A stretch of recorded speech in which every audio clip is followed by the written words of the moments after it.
الشیطان الرجیم بسم اللہ الرحمن الرحیم الحمدللہ کما هو اہلو والصلاة والسلام علی محمد وآلہ الطیبین الطاہرین اللہم وفقنا وجمیع المشتغلین للعلم والعمل الصالح بحرمت محمد وآلہ الطیبین الطاہرین۔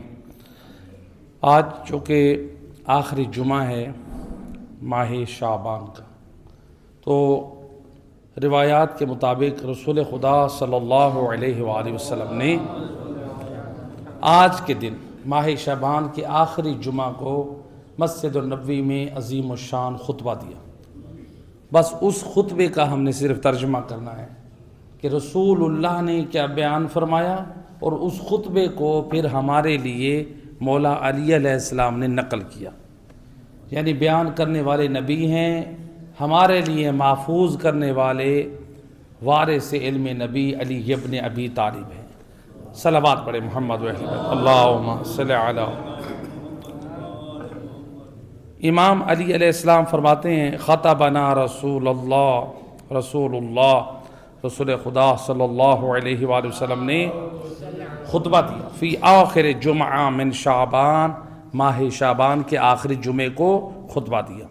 فقال ایھا الناس، رسول اللہ نے بیٹھنے والے جو آپ کے اصحاب تھے، مومنین تھے، فرمایا اے لوگو انہو قد اقبل الیکم شہر اللہ، اللہ کا مہینہ آنے والا ہے۔ اب یعنی تم اس کا استقبال کر رہے ہو۔ بالبرکہ والرحمہ والمغفرہ، جو اللہ کا مہینہ آ رہا ہے تو وہ کون سا مہینہ ہے؟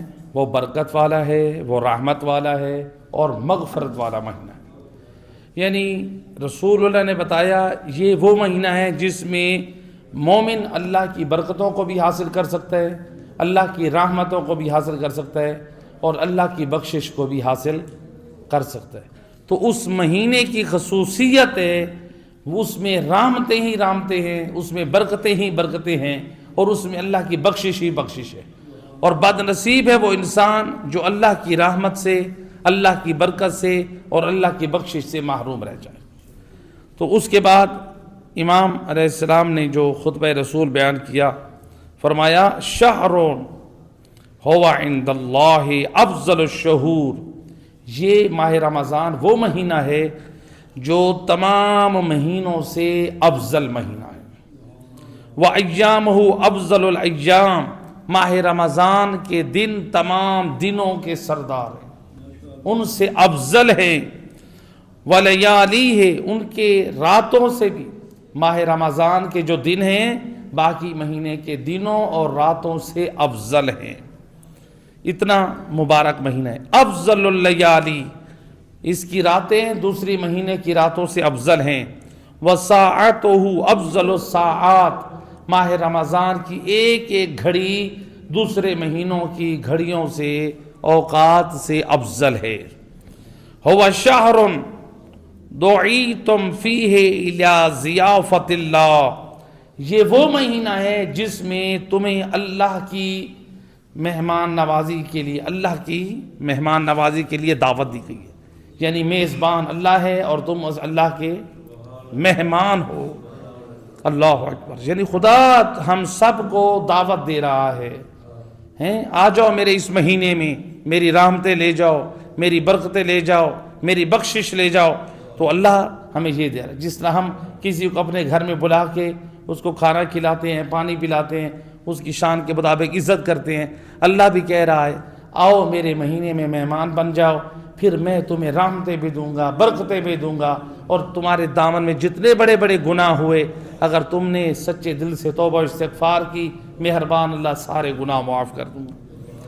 اس کے بعد فرمایا یہ جو ہے مہینہ، یعنی وَجَعَلْتُمْ فِيهِ مِنْ أَهْلِ كَرَامَةِ اللَّهِ، یہ وہ مہینہ ہے کہ جس میں اللہ نے تم کو اپنے بندوں میں سے عزت دار بندہ بنا دیا ہے۔ مومنوں کو، روزے داروں کو، نمازیوں کو، دینداروں کو اللہ نے صاحب عزت اور کرامت بنایا ہے۔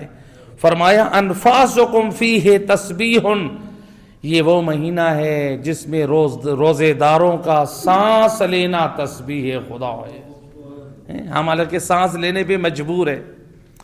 کوئی بندہ ذکر خدا تسبیح کرتے ہیں, آپ تسبیح کرتے ہیں نا, ہاتھ پہ شمار کرتے ہیں یا تسبیح پہ کرتے ہیں, لیکن اللہ کے رسول فرماتے ہیں ماہ رمضان اور مبارک اتنا باعظمت و با کرامت ہے, کوئی روزے دار سانس لیتا ہے مجبور ہے, اپنی مرضی سے سانس نہیں لیتا, سانس لینے پہ مجبور ہے, چاہے وہ دن کا وقت ہو چاہے رات کا وقت ہو, بیداری میں ہو سویا ہوا ہو, نماز میں ہو یا وہ بیت الخلاء میں ہو.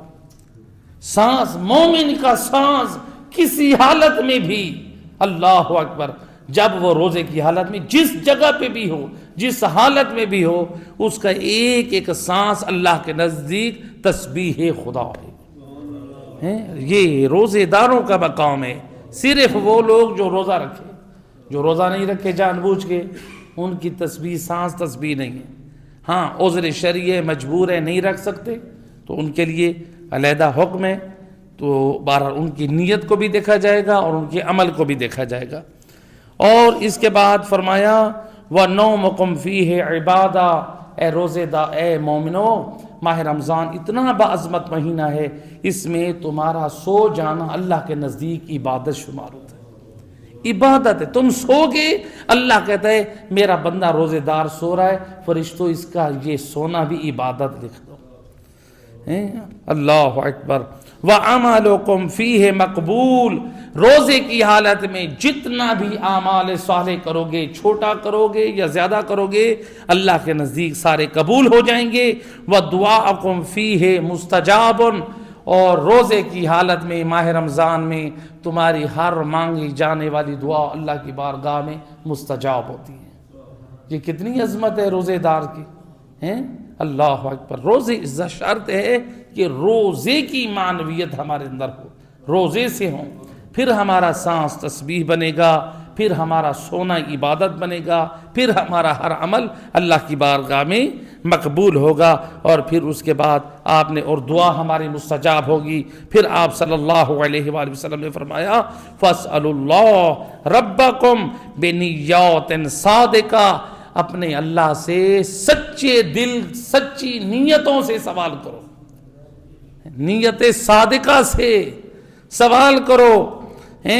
اور اس کے بعد فرمایا وَقُلُوبٍ طَاهِرَةٍ, پاک دلوں سے اللہ سے سوال کرو. یعنی اللہ سے جب مانگو نیت سچی ہو, دل پاک ہو.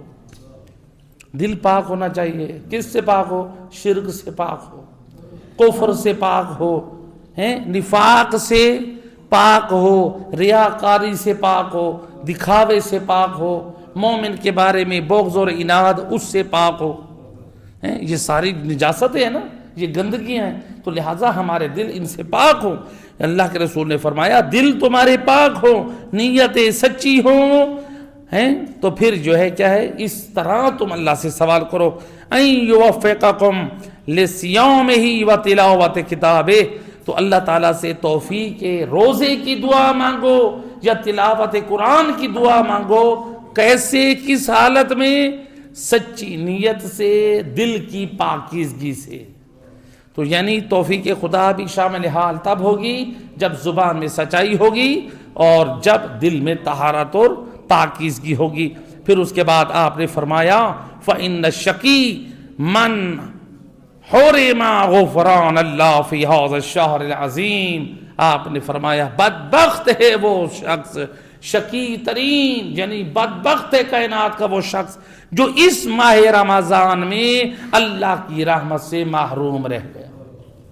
سب تو بخشے گئے, ساروں نے اپنے بخشش مانگ لی, لیکن بدبخت نے اپنے آپ کو نہیں بخشوا. ماہ رمضان آیا, اسی طرح سے موبائل میں اپنا وقت برباد کرتا رہا, نمازیں چھوڑتا رہا, روزے چھوڑتا رہا, دین کی مخالفت کرتا رہا.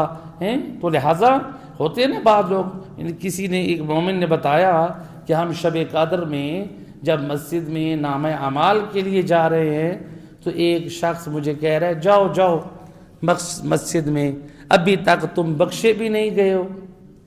یعنی شب قدر کا بھی مذاق اڑانا. کون ہیں یہ لوگ؟ کبھی مسجد میں ان کو آپ نماز پڑھتے ہوئے نہیں دیکھیں گے. ظاہری بات ہے, جو لوگ نماز سے تعلق نہیں ہے, کبھی آپ انہیں مسجد میں نماز پڑھتے نہیں دیکھیں تو انہوں نے اللہ کے گھر میں آنے والوں کی توہین کرنی ہے نا. استغفر اللہ ربی واتوب الیہ. کتنی پاکیزہ اور برکتیں والی راتیں ہوتی ہیں شب قدر. کوشش کریں تینوں راتوں کو، جو 19 کی رات، 21 کی رات، 23 کی رات، تینوں کا احیا کریں، یعنی تینوں کو شب بیداری کریں. ایران اور عراق میں آپ جائیں دیکھیں، حرم امام علیہ السلام میں تینوں راتوں کو شب قدر کا اہتمام ہوتا ہے. نہ جانے کس رات کو ہمارے مقدر بن جائیں. تو لہٰذا کوشش کرنی چاہیے. یہاں پہ بھی کوشش کریں، احیا کریں. ایک آدمی سے ابتدا کریں، 2 آدمیوں سے آغاز کریں. یہ نہیں کہیں لوگ نہیں آئیں گے، لوگ نہیں آئیں گے، میں تو آؤں گا. رسول اللہ نے یہی آغاز کیا تھا اسلام دین تبلیغ کا. آپ نے اسلام اکیلے تھے تو آپ نے اکیلا جو ہے وہ کیا تھا، اسلام کا علم بلند کیا تھا، کلمہ توحید کا پرچار کیا. الحمدللہ اب دنیا کے کونے کونے میں جو ہے وہ اللہ کی توحید کا، رسول کی رسالت کا جو ہے وہ کلمہ پڑھا جاتا ہے. تو لہٰذا یہ جو ہے یہ مہینہ مقدس سے کہا کہ بدبخت ہے وہ شخص جو ماہ رمضان میں اپنے آپ کو نہ بخشوا سکے. پھر فرمایا ایھا الناس انا انفسکم مرہونہ باعمالکم فکھوھا باستغفارکم. اے لوگو تمہارے اعمال گروی ہیں، ان کو آزاد کرواؤ اللہ تعالیٰ کی مغفرت کے ساتھ. لہٰذا تم اپنے اعمال جو تمہارے گروی رکھ دیے گئے نا، استغفار کے ذریعے ان کو آزاد کرواؤ. یعنی جو ایسی رکاوٹیں ہیں مقام استجابت میں پہنچنے تک تمہارے اعمال نہیں پہنچ سکتے، کچھ کو تمہارے گناہ مانے ہو چکے ہیں، تو لہذا استغفار کرو تاکہ آپ کے ان اعمال صالح کو آزادی ملے اور مقام استجابت تک پہنچیں اور تم اللہ کے ہاں اجر و ثواب حاصل کر سکو. اس طرح فرمایا وَطُہُورُکُمْ ثقیلا وظہورکم ثقیلا واوزارکم من اوزارکم. آپ نے فرمایا تمہارے گناہوں کے بوجھ سے تمہاری کمروں کے اوپر جو ہے، تمہاری کمروں پر تمہارے گناہوں کا بوجھ ہے. فخففوا عنہا بطول السجود. آپ نے فرمایا جو تمہاری کمروں پر جو گناہوں کا بوجھ ہے اس کو سجدوں کی کثرت سے اس کو ہلکا کر دو. سجدوں کی کثرت سے کیا کرو، جو تمہاری کمروں پہ بوجھ ہے اس کو ہلکا کر دو. اللہ اکبر. یعنی رسول اللہ یہ بتا رہے تم جتنے بڑے بھی گناہ گار ہو نا، تمہارا اس کا جو بوجھ ہے اس ان گناہوں کا وہ تب ہلکا ہوگا جب تم کثرت سے سجدہ کرو.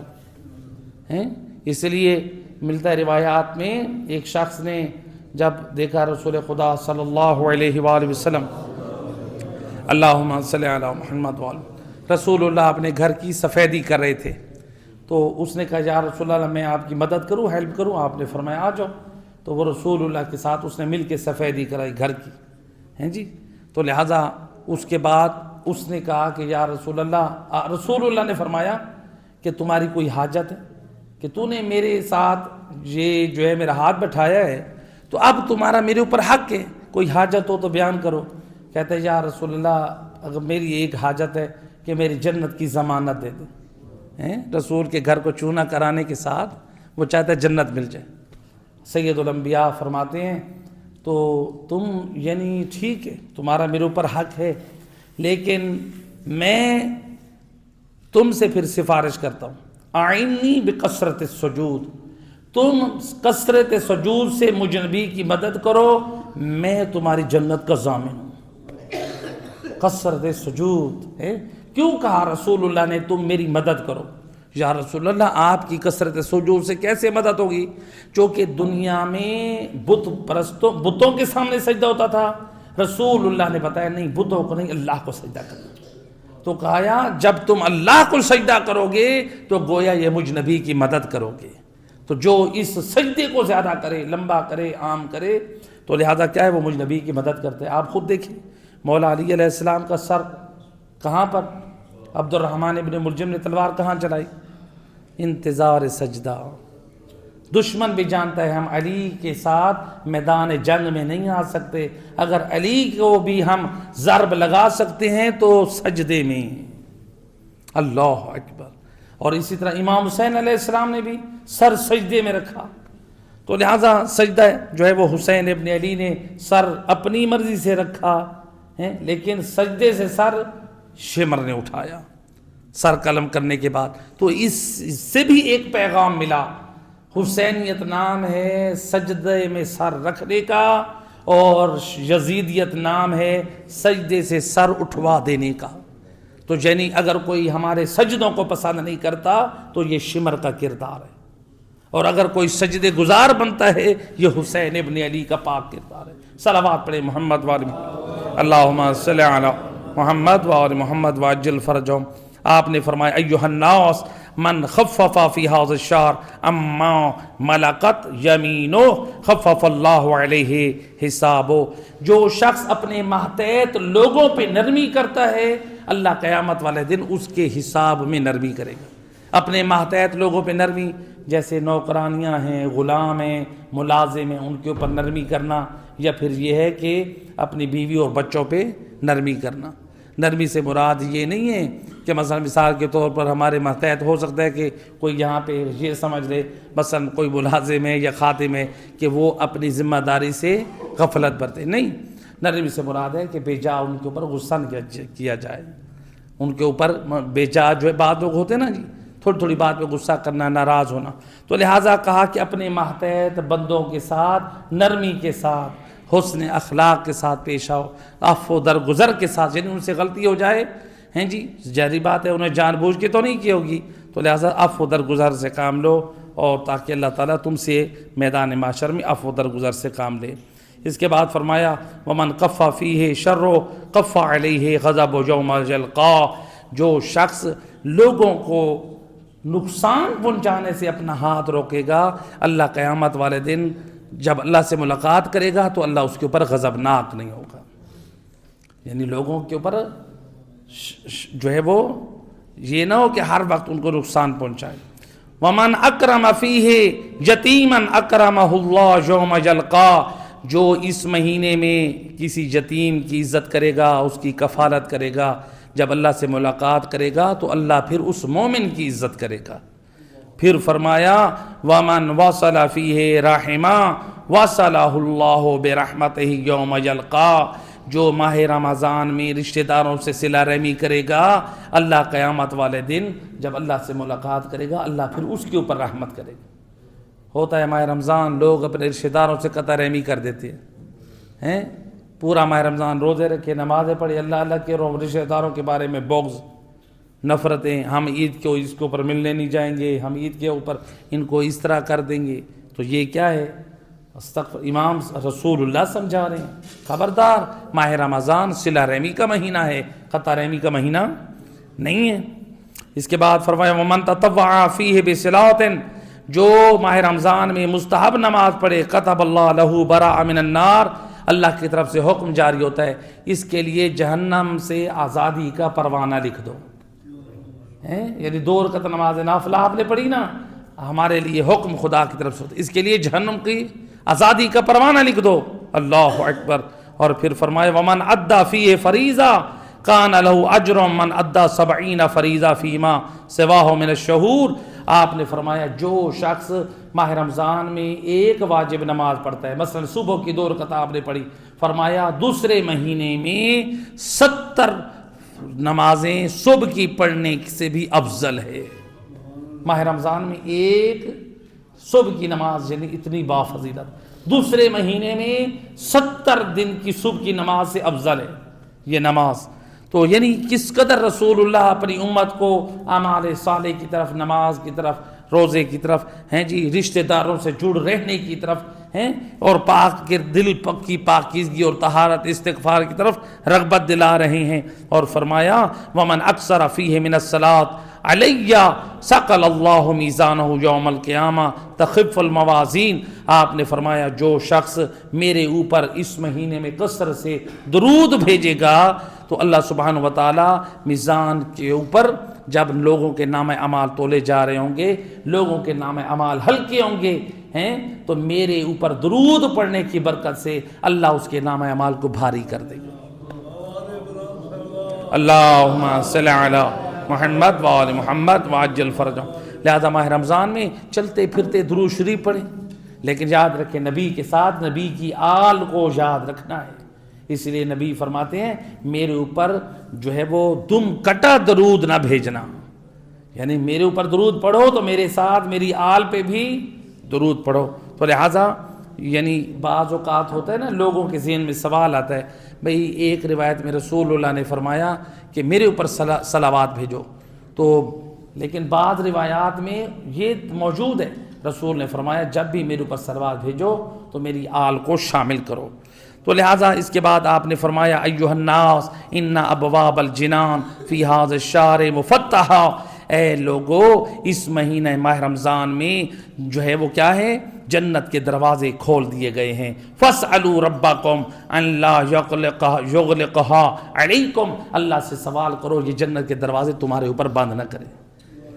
اللہ کس قدر مہربان ہے. جنت کے دروازے 8 ہیں اور جہنم کے 7 ہیں. جہنم کے کتنے ہیں اور جنت کے 8، ایک زیادہ رکھا ہے. یہ اللہ کے کرم کی طرف، رحمت کی طرف اشارہ ہے. جہنم کے 7 رکھے ہیں، ایک جنت کا ایک زیادہ رکھا ہے. اللہ کس قدر مہربان ہے. لہٰذا بد نصیب ہے جو 8 دروازوں میں سے کسی ایک دروازے سے بھی محروم رہ گیا. تو لہٰذا جنت کے دروازوں کو اپنے اوپر کھلے رہنے کا سوال رکھو، اللہ سے سوال کرو، یعنی اللہ جنت کے دروازے بند نہ کرے. فرمایا وَأَبْوَابَ النِّيرَانِ مُغَلَّقَةً، اور جہنم کے دروازے اس مہینے میں بند ہو جاتے ہیں. فَاسْأَلُوا رَبَّكُمْ أَنْ لَا يَفْتَحُهَا، اور اللہ سے سوال کرو کہ وہ تمہارے اوپر یہ جہنم کے دروازے نہ کھولے. کب کھولے گا اللہ جہنم کے دروازے ہمارے اوپر؟ جب ہم شرک کریں گے، جب ہم کفر کریں گے، جب ہم نفاق پہ آ جائیں گے، جب ہم جو ہے مثلا ایسے واجبات کے تارک بن جائیں، زکوٰۃ واجب ہو نہ دیں، خمس واجب ہو نہ دیں، نمازیں چھوڑ دیں، روزے چھوڑ دیں. ماہ رمضان طاعت کا مہینہ ہے، نیکیوں کے بجائے ہم فاسق اور فاجر بن جائیں، بے دین بن جائیں. تو لہٰذا اس میں یہ توبہ و استغفار کا مہینہ ہے. اور فرمایا ہاں جی فَاسْأَلُوا رَبَّكُمْ أَنْ لَا يَفْتَحُهَا عَلَيْكُمْ، اللہ سے سوال کرو وہ تمہارے اوپر جہنم کے دروازوں کو نہ کھولے. وَالشَّيَاطِينَ مَغْلُولَةً، اور شیطانوں کو باندھ دیا جاتا ہے. فَاسْأَلُوا رَبَّكُمْ أَنْ لَا يُسَلِّطَهَا عَلَيْكُمْ، اللہ سے سوال کرو کہ وہ شیطان تمہارے اوپر غلبہ حاصل نہ کرے. اب لوگ یہی ہوتے ہیں نا کہ شیطانوں کو باندھ دیا جاتا ہے، اس سے کیا مطلب ہے؟ اس کے اوپر بھی اگر ہم گفتگو کریں نا تقریباً ہمیں یعنی 1 گھنٹہ روایات اہل بیت کی روشنی میں. بہرحال مختصر جواب یہ ہے، یعنی چونکہ ماہ رمضان ہے عبادت کا مہینہ، تلاوت قرآن کا مہینہ، نمازوں کا مہینہ، استغفار کا مہینہ، قرآن کا مہینہ، تو اس میں شیطان کو بہکانے کا موقع کم ملتا ہے. یہ کنایہ ہے شیطانوں کو باندھ دیا گیا ہے جی، شیطانوں کو باندھ دیا جاتا ہے، یعنی وہ بہکانے کے لیے ان کے پاس اتنے مواقع نہیں ہوتے ہیں جب انسان خود بہت بڑا شیطان بن جاتا ہے. اللہ کی پناہ. اور اس کے بعد فرمایا کہ جب یہ فرمایا فقام، جب رسول اللہ یہ خطبہ دے چکے تو مولا علی علیہ فقام علی علیہ السلام، مولا علی علیہ السلام کھڑے ہوئے. فقال یا رسول اللہ ما افضل الاعمال فی ھذا الشہر، یا رسول اللہ یہ بتائیں اس مہینے میں سب سے افضل عمل کون سا ہے، سب سے افضل عمل کون سا ہے؟ تو آپ صلی اللہ علیہ وآلہ وسلم نے فرمایا یا ابا الحسن افضل الاعمال فی ھذا الشہر الورع عن محارم اللہ، اس مہینے میں سب سے افضل کام یہ ہے کہ انسان اپنے آپ کو حرام کاموں سے بچائے. رسول اللہ نے فرمایا حرام کاموں سے بچائے. اب حرام کام کون سے ہیں؟ حرام کاموں میں سے ہے کہ جھوٹ نہ بولا جائے، حرام کاموں میں سے غیبت نہ کی جائے، حرام کاموں میں سے ہے چغل خوری نہ کی جائے، حرام کاموں میں سے ہے اگر زکوٰۃ اور خمس واجب ہے وہ مال حق نہ روکا جائے، حرام کاموں میں سے ہے کہ مثلا قطع رحمی نہ کی جائے رشتہ داروں سے، والدین کی توہین نہ کی جائے ہیں جی. اسی طرح سے واجب روزے کو نہ چھوڑا جائے، نماز کو معمولی نہ سمجھا جائے. تو لہٰذا یہ کیا ہے، اس مہینے میں حرام کام انجام نہ دیں، مومن کی توہین نہ کی جائے، یہ بھی بہت اہم ہے. آخری میسیج ہے اس درس کا. دیکھیں اس مہینے میں ہم سب کو کیا بنایا گیا؟ اللہ کا مہمان. رسول اللہ نے خطبے میں یہی کہا نا کہ یہ وہ مہینہ ہے کہ جو اللہ کی میزبانی کا مہینہ ہے. ہم سارے کون ہیں؟ اللہ کے مہمان. کتنے لوگ ہوتے ہیں جو مسجد میں ماہ رمضان میں آتے ہیں؟ نہیں ہوتے ہیں، اور وہ اللہ کے مہمان ہوتے ہیں.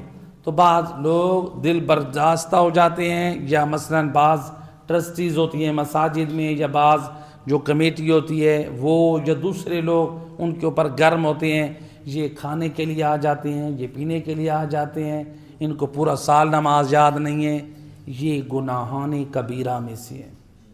یہ چاہے میں کروں، چاہے میری اولاد کرے، کوئی بھی کرے، یہ گناہان، یہ شرعی ذمہ داری سے، یہ گناہان کبیرہ میں سے۔ کسی مومن کو یہ کہنا یہ پورا سال تمہیں یاد نہیں ہے اللہ کا گھر، اب تم آ گئے ہو کھانے کے لیے، وہ اللہ کا مہمان ہے، وہ اللہ کا دوست ہے۔ چلو وہ کھانا اس کو مسجد میں لے کر آیا، تو آپ نے اس قابل کب بنیں گے کہ اس مومن کو پورا سال اللہ کے گھر کا مہمان رہنے دیں؟ وہ تو اللہ کا مہمان بن کر آیا، اور ہم نے اس کی توہین ایسی کی کہ وہ عید کے بعد نظر ہی نہ آئے۔ ہم اس کے ساتھ اخلاق سے ایسے پیش آئیں، محبت سے ایسے پیش آئیں، رویے سے ایسے پیش آئیں۔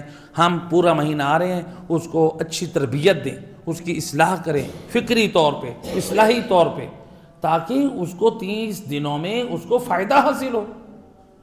تو لہٰذا ان چیزوں کا فائدہ حاصل ہوتا ہے۔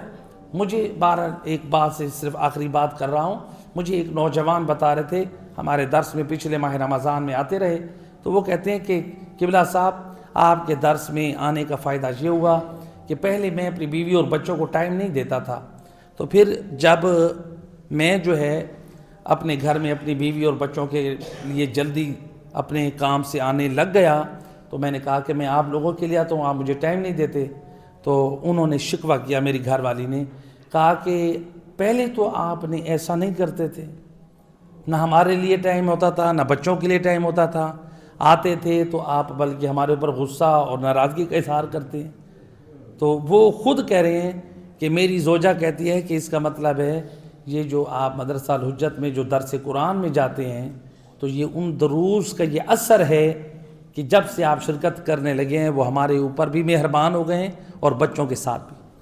تو یہی بات ہوتی ہے، جب انسان درس آل محمد لیتا رہے، نصیحتوں کی بات سیکھتا رہے، تو انسان اپنی اصلاح کرتا ہے۔ تو لہٰذا جتنے بھی مومنین مسجد میں آتے ہیں، ہمیں چاہیے ایک دوسرے کے ساتھ محبت سے، بھائی چارگی کے ساتھ پیش آئیں، ایک دوسرے کے بھائی بن کے ہیں جی۔ بھائی مومن کا بھائی ہوتا ہے، مومن کا آئینہ ہوتا ہے۔ آئینے کا مطلب یہ ہے عیب دکھاتا ہے اس کے، جب ہم دیکھیں نا مومن کے عیب، تو اس کو آسن انداز سے اس کی اصلاح کریں۔ تو لہٰذا یہ ہمارے اوپر ایک دوسرے کے حقوق ہیں۔ تو اللہ تعالی ہم سب کو عمل صالح کی توفیق عطا فرمائے، ہم سب کے گناہ صغیرہ کبیرہ معاف فرمائے۔ اے کریم مہربان اللہ، صدقہ محمد و اہل بیت علیہ